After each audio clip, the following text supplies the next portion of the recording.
By my third year trailing after Vivian Hayes, her family wanted her to win over the intended match. Irritated, she handed over her messenger and left the chatting to me. Blow this, and you'll pay dearly. I struggled to come up with sugary lines day after day. 3 months of chatting with the Grant family's heir, and he became increasingly proactive. He texted one day, asking me to deliver his gift. I replied instinctively, "Got it, babe. Thank you." The chat went dead instantly. I got out of bed to freshen up after sending the message. By the time I was actually awake, I remembered his text. I grabbed my phone to double-check where he'd left the gift. He hadn't replied the way he usually did. No warmth, no patience. Just a question mark. I scrolled up. His actual message read, I got Vivian a gift. It's downstairs at your dorm. Don't forget to bring it to her. A bad feeling hit me. My thumb shook as I backed out and clicked back in, again and again. It took me several times to finally accept what I was seeing. I was logged into my own account, not the one Vivian gave me, and my last message was already past the delete window and could not be taken back. I scrambled for a way out and finally typed the best excuse I had. Sorry, wrong chat. That was meant for a friend. I'll bring the gift up to Vivian in a minute. I stared at the screen, my pulse pounding. After a moment, he let it go and just replied, "Thanks." I switched over to Vivian's account. His message popped up right then, completely different from how he'd just spoken to me. Baby, I'm flying back. Can we talk about the engagement when I get back? The breath I'd just let out caught right back in my throat. Freshman year of college, I needed money to pay for my grandmother's medical bills, so I became Vivian's gopher. Errands, scheduling, the daily grind. That was my job. 3 months ago, her family hit a cash crisis. Vivian got pushed into an arranged marriage with Sullivan Grant, the Grant heir. Her job was to charm him and win him over. Problem was, Sullivan was overseas, so she tried texting him. 3 days of sweet talk. He barely responded, so I was asked to text Sullivan for her. I clutched my phone and forced myself to keep chatting with him, because I couldn't afford to lose this job. Every morning, the moment I opened my eyes, I started racking my brain for sugary lines. I even went through all his social media, trying to figure out what he liked, digging for topics that might actually interest him. Slowly, he started talking more, and little by little, he began reaching out to me first. 3 months of that. And now, he was flying home to talk about the engagement. I knew what that meant. My part in this was almost over. I put together a document right then. 3 months of conversations, every preference I'd noticed, every detail I'd picked up on, all of it was written out. Then I went downstairs, grabbed the gift Sullivan bought, and headed to Vivian's apartment. She was on the couch when I got to her place, a few other gift boxes already stacked beside her. I handed the gift over and told her where it came from. She tore it open. A rabbit plush, small, detailed, limited edition. She turned it over once. That's it? A stuffed animal? I mentioned I thought rabbits were cute, so he got me this. Deal with it. And next time, tell him I'm into jewelry and diamonds. Got it? I held it close and nodded. He's coming back and you two will meet in person soon. I think you should probably take the account back and handle it yourself from here. Vivian shook her head. She held up her own phone. Notifications stacked on top of notifications. See? I've got enough guys to deal with already. Just keep texting Sullivan on my behalf.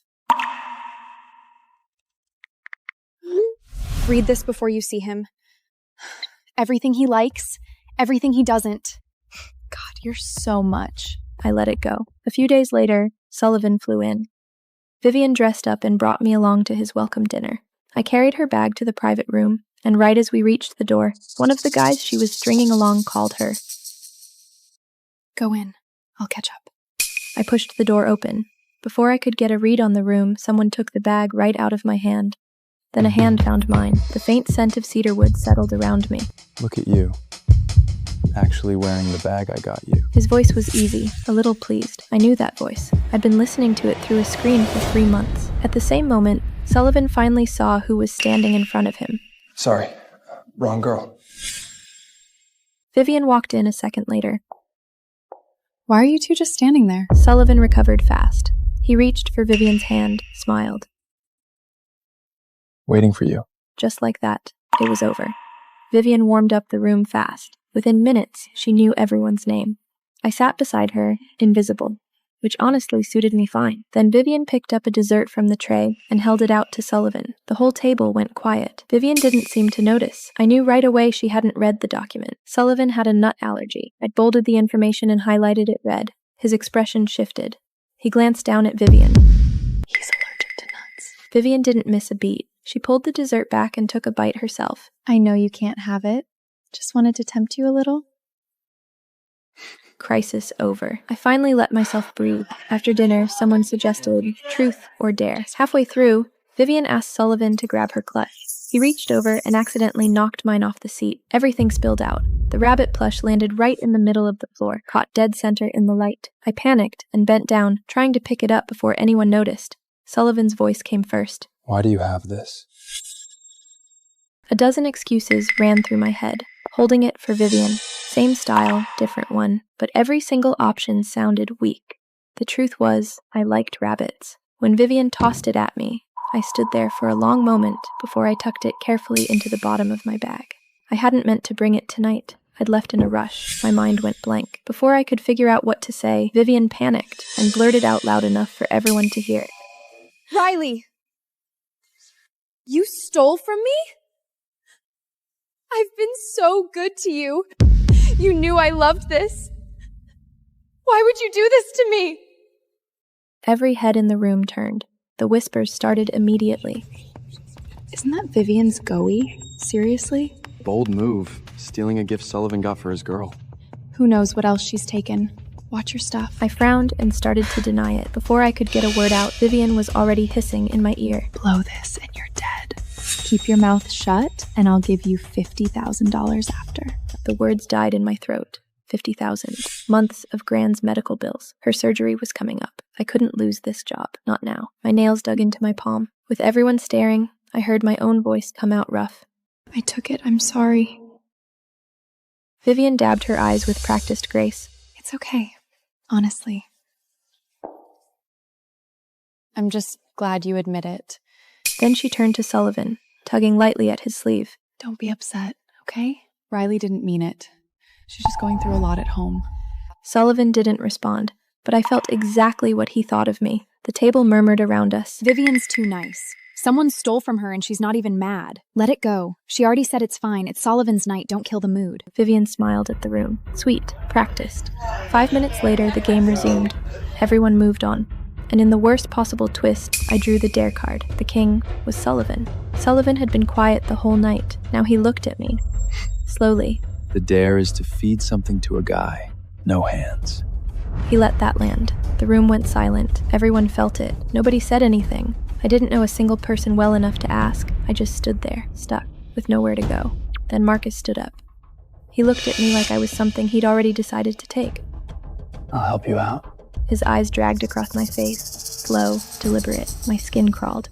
I just wanted it over with. I bit down on one end of the cookie he held out. His face started moving closer, slimy grin getting bigger. My hands were shaking at my sides. I was half a second from shoving him back. Okay, that's enough. She doesn't have to finish it. Sullivan lifted a hand. Game over. The room breathed again. After dinner, I drove Vivian home. She didn't say a word the whole ride. At her gate, she tapped her phone a few times, transferred the money, and walked inside without looking back. Pocket change. That's all it was to her. I sat in the car, staring at my phone. All I could think about was Gran. Tomorrow I could pick up some groceries, cook her something decent for once. Then, the messenger buzzed. Sullivan, still in the dark about all of it. Baby, I got back at her for you. Don't be sad, okay? The rabbit got dirty. I'll get you a new one. After leaving City Hall, still unbelieved that I had actually gotten married on impulse. Our marital home is ready. It's in Building 11 of Harborview Estates. I got you a car for getting around. There's no PN on the card. Use it however you like. I'll pick you up on the 25th and take you to the island. The wedding will be held on our private island in New Jersey on the 30th. Thank you, but We're already legally married. I'm your husband. You don't have to be polite. I need to go back and prepare for the wedding. And the man I married wasn't my boyfriend. That had been for 7 years. He was a match arranged by my family, someone I had known for less than a week. After Dante left, I took the keys and headed toward my own car. Over the years, I have rarely driven it. I was always afraid of damaging it, so most of the time it sat at the dealership for maintenance. Then I drove back to Ryan Carter's apartment, Building 10, Carter Tower. I hadn't been there long before Ryan came home as well. Dressed in a white captain's uniform, he wheeled his suitcase through the door. It's only 3 o'clock. Why are you home so early today? Ryan usually didn't get back until 10 p.m. at night. A friend just got back from overseas. I'm gonna pick them up later. Which friend? The question slipped out before I could stop myself, and I regretted it the moment the words left my mouth. I was only a private travel planner, basically a tour guide. Ryan, on the other hand, was not only a captain for an international airline, but also the heir to Carter Airlines. The gap between us was enormous. Sure enough, Ryan frowned. Just an ordinary friend. You don't know them. For the past 7 years, ours had been a secret relationship that had never been made public. Before heading to the bathroom for a shower, I wisely let the matter drop. After all, I was already someone else's wife. It wasn't appropriate for me to keep asking about another man's affairs. Before long, the laptop began chiming non-stop with incoming message notifications. I opened it and saw a series of messages from a beautiful, sophisticated-looking woman whose contact name was Forgotten.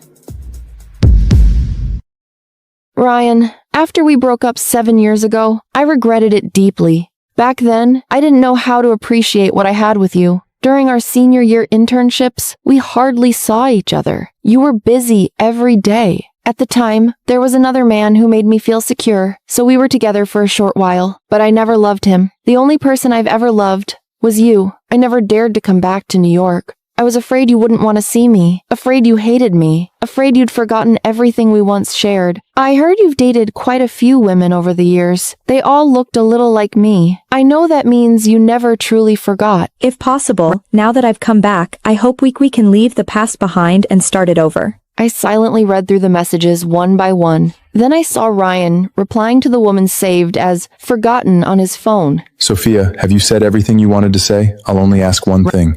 Do you still love me? Sophia replied almost instantly. Yes. So the woman called Forgotten was Sophia Bennett Ryan's first love. I'll pick you up at JFK at 7 tonight. After that, no more messages were exchanged. Quietly, I put the laptop back where it had been, as if nothing had happened. Ryan came downstairs, now dressed in a simple coat. I'm leaving. I looked at him and asked softly, Will you be back tonight? Ryan paused mid-step. It was a long moment before he answered. I haven't seen my friend in a long time. I won't be coming back tonight. That night, Ryan Carter indeed didn't come home. But I wasn't as heartbroken as I thought I'd be. I slept through the night without a single dream. The next day, after getting ready, I went to Carter Airways to submit my resignation. I was a senior travel consultant in Carter Airways' private travel division, specializing in designing luxury itineraries for wealthy clients. The moment I entered the company, I saw a group of flight attendants gathered around a woman, laughing and chatting. Sophia, you finally decided to come back from Los Angeles. 7 years ago, you quit without even saying goodbye. We were so worried. Now that you're back, the face of Carter Airways has returned too. Following the voices, I looked over and saw Sophia surrounded by the crowd. The moment our eyes met, a woman's intuition told us exactly who the other was. Just then, a colleague I was fairly close with leaned toward me. Did you know? Sophia is Ryan's first love. She just came back from Los Angeles. She's incredible. They've been apart for 7 years, and Ryan still can't get over her. Sophia's softly curled hair fell loosely over her shoulders. A white blouse paired with relaxed wide-leg trousers made her look effortlessly elegant. So, this was the type of woman Ryan liked. I withdrew my gaze, scanned my face for access, and headed upstairs to submit my resignation to the private travel division. The department director looked at me in confusion.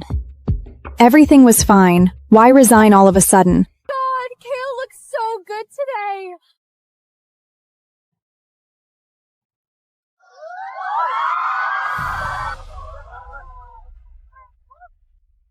All right, everyone, mount your brooms. Alara, you're amazing. I couldn't even get 2 feet off the ground on my first try.